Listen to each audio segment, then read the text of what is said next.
What is going on, you guys? Thank you for being a part of this new build series. I'm going to be modifying the interior of my FK8 Civic Type R. So this will launch the cockpit modifications in the vehicle. So the first one we're going to be doing is this suede steering wheel. A little bit different from the other ones I've seen. There's Mugen ones, the Buddy Club ones as well. They all have a very similar shape and they'll have carbon. This was a little bit unique, and the only place I could find it was on eBay for, I believe, $279. So I picked it up, and here it is. It really does look like it's great quality, and I want to make sure that I'm feeling good about what I'm touching and interacting with and using to drive the car. They're going to include the steering wheel, they're going to include the shift knob, the shifter, the pedals. The first step is the same on every modification that you are going to do on the electrical system to your car. You are going to disconnect the battery from the car. You can use a 10mm for that. I like to disconnect the positive first, and then I just tuck it away. You can loosen the negative, and I like to tuck this away back here. After about 3 minutes or so, you should be okay to keep working on the car. That should have drained the battery. Then you're gonna grab a T30 Torx. I like to put it on a little wrench like this. And then you're going to find the hole right behind here. It's right here, hopefully you can see that. Just undo that. It shouldn't be in very tight. Same thing on the other side. Once you've removed both of those bolts, you can grab the airbag and just wiggle it loose. And don't pull too hard right away because you do have some connections back here. So there is 2 connections right here for your airbag, and up here you have a ground. Go ahead and disconnect the ground. For the airbag connectors, there is 2 little white tabs on each side where it connects to the airbag. It's easiest to use a pick tool, or if you can get both fingernails underneath, you're gonna grab on each side, you're gonna grab it like this and pull it up at the same time, and that should disconnect. So I'll show you right here. I'm gonna hook it under one side, and then I'm gonna get my fingernail under the other and pull up. Once you start wiggling it to disconnect it, there it goes. And now you can take your airbag out. As you can see, the factory steering wheel for the FK8 Civics has this red inlay in here, and it's cool looking and it's sporty, but it's not somewhere where I would typically add red, and I do like to have a little centering stripe at the top. Also, it's a used car, and there's been a lot of hands that have touched this, and leather is a great material and it's easier to keep clean. However, over the years, there's a lot of juices from people's hands. And I don't know if you've ever had like a really used car after a while, like let's say for a long drive, your hands get like really sticky. And I believe that's just from the warmth of your hand, that kind of like bringing those juices back up to the surface. So, and then for racing applications, if you wear proper gloves, the suede is actually even grippier. For this next step, you are going to need an 10mm Allen. If this is your first time taking off the steering wheel and it's really tight, you may want to use a breaker bar here. You can use the steering wheel locks as your stop and then twist against that. However, I would advise against that. The best thing to do is get a really strong impact wrench, an electrical one or an air one, and attach a 10mm Allen to that and break that nut loose using that. However, I have had this nut off a couple times already, so I can just go ahead and use this and break it loose. Another thing, and this is just a little word of advice, if you're working on the interior of one of these cars, there's a lot of delicate surfaces like these red suede seats and everything, so it's really important to keep your hands clean at all times. So just as a word of caution, try and avoid having your hands dirty. I actually like to usually use gloves while I'm working. I just don't have any on right now. Now, if this is your first time taking it off, again, this would be a good time. Don't pull the bolt off all the way. Leave it about right here. And now you can kind of wiggle the steering wheel. You can kind of hit it from behind.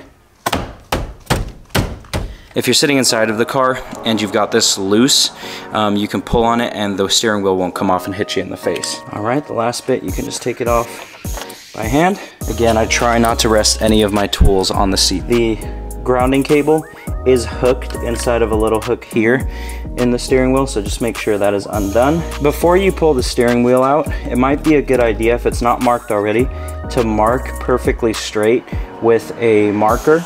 I did one on the right and the left side. Before you pull the steering wheel off completely, there's one connector and it's this white one right here. And if you can get your finger underneath, you can press in the clip and pull that connector out, and that should be all you need to be able to pull the steering wheel off completely. Make sure you do not spin this part.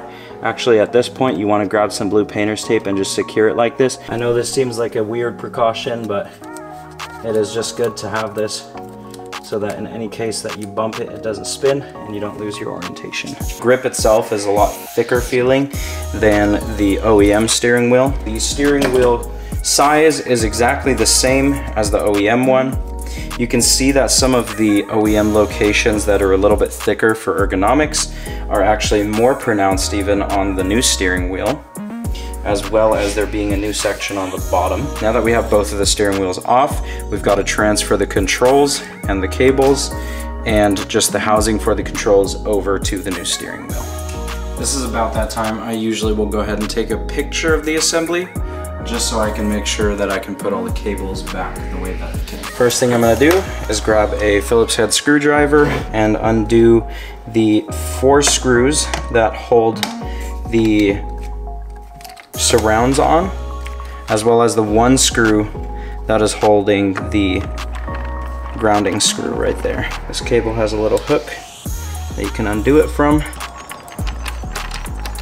There's actually some pretty cool steering wheels out there, one of which I believe is the Seeker steering wheel, which actually is more of a racing style steering wheel without a, that doesn't reuse the factory airbags in the center, but it actually, you can take these controls off and remount them to that steering wheel.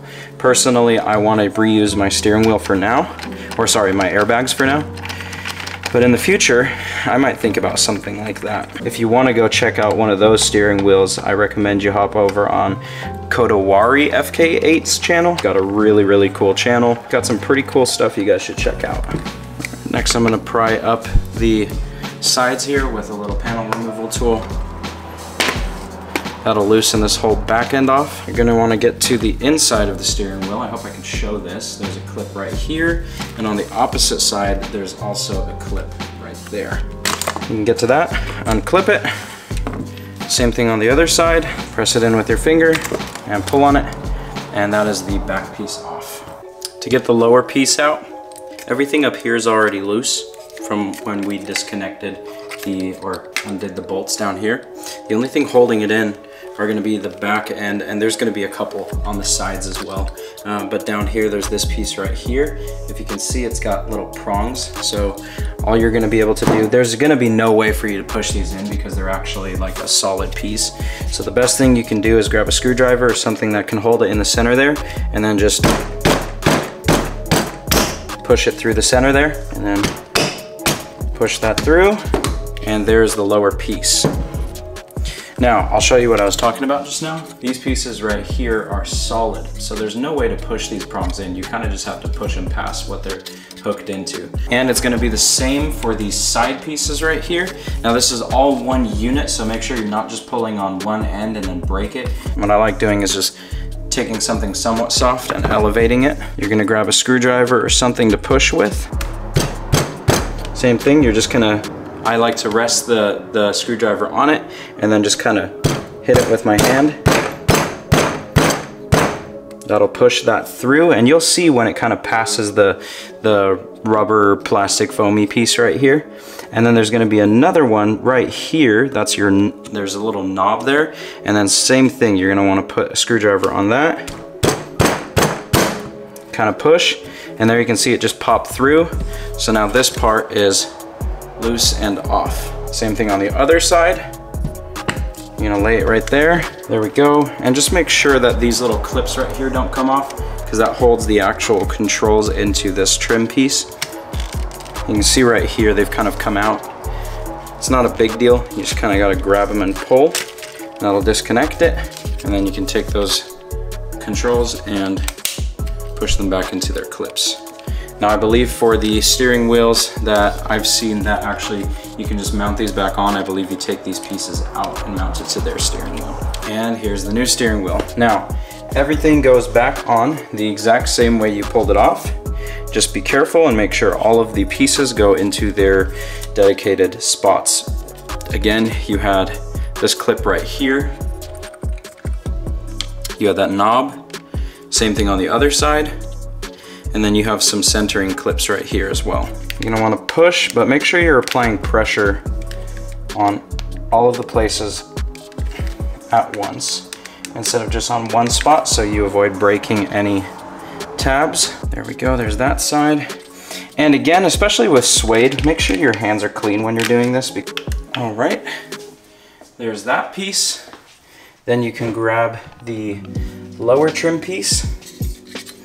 And same thing, make sure all the alignment tabs are being met. In my case, and this may be why this wheel is a little bit cheaper, obviously it's an eBay, so it's coming from a different manufacturer. This hole right here, it's meant to, the alignment tab is supposed to push into a hole. On this side it goes in perfectly. You can see it's actually seated all the way in. On this side, it seems like it's kind of bottoming out, like there's a little bit too much material there.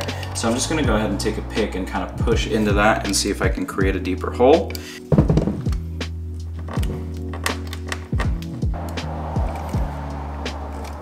All right, there it goes. It's actually fully seated now.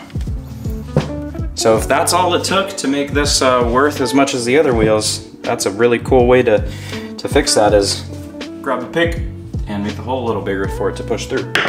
And then check the back and make sure that that tab is pushed all the way through again. You're gonna take the backing plate again and insert it the same way that it came out. There's one, there's the other. These guys go through the center portion. So does the grounding cable. And then as soon as all the alignment tabs line up, you can push down on it. The next step is just going to be to take these screws, screw them back in. There should be 4 of these, and then the screw that goes into the grounding cable, make sure to hook it back underneath its hook. Another piece of advice would be not to do like me and put it down on a wooden surface, because it's dusty and then you're gonna have to clean all this back up. Grab a clean rag and throw that down and work on that. You're gonna take your grounding screw or your grounding cable right here, loop it back underneath that little loop. Then you're gonna take your screw, reinsert it through the loop. All right, there you have it. That is the steering wheel, and now we can go put it back in the vehicle. When you marked those little 2 markings earlier, the steering wheel has similar markings right here. It's gonna be hard to tell, but it's got a mark there, there, and at the top and the bottom. Next step is pretty easy. You're gonna wanna sit back down in your car so you've got a good view of the section that the steering wheel is gonna reattach to.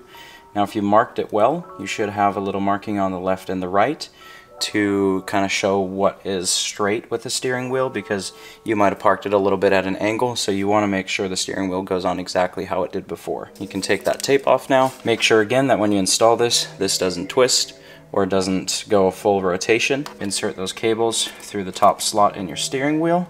Once those are through, it's best actually to grab a little light, and then that way you can really see where you mark the steering wheel. And slide that on a little bit more, and if you're happy with where your marks are, then go ahead and push it on. There you go. And then you can hook back up these connectors. Technically it's just one connector, but you can hook that connector back up. You're gonna grab your airbag, reattach the airbag connectors. Now this is gonna be really easy. Gray goes to gray, green goes to green. And then don't forget, you have your ground cable up here. That needs to attach to this section right up here. For some dumb reason, I did all of this and totally forgot to put the bolts back in. So grab your fastening bolts that holds the steering wheel down. The correct torque spec for the center bolt is 36 foot-pounds. And then when you go to insert the T30 screws in here, it's 6.9 foot-pounds. Then you can reinsert your steering wheel, and you're gonna grab your T30 and the screws, and you're gonna reinsert them, and it's this hole right here. I would get both sides on loosely first before you start tightening down on anything. The bolt should go in loosely.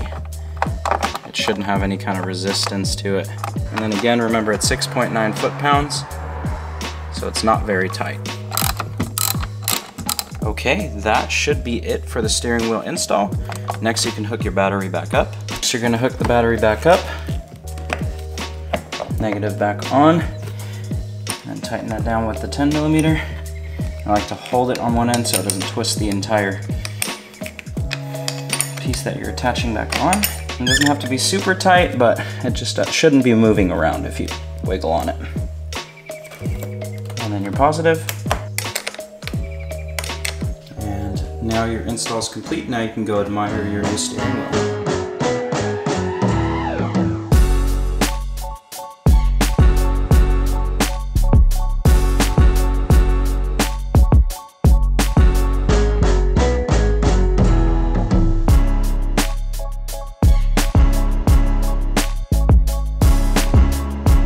Overall, I'd say that was another super smooth, successful install. Steering wheel is done. Obviously, for me to want to modify this vehicle and keep it, I'm gonna wanna feel the best I can inside of the car. So first, it's the driver haptics. So it's gonna be steering wheel, shifter, all those things. Next, we're gonna do some exterior modifications, and we're just gonna keep those things a little bit separate. So hopefully we can put them in like a larger series as they go, and we'll have some exterior stuff, we'll have some interior stuff, some performance modifications or whatever that looks like. I'm excited for this. I hope this was easy enough to follow along. I hope this piques your interest, and if you'd like to, you can comment, like, and subscribe, and follow along for more videos. I'm hoping to do these more often. Leave a comment, let me know what you think should go on the vehicle next. Cool, thank you so much.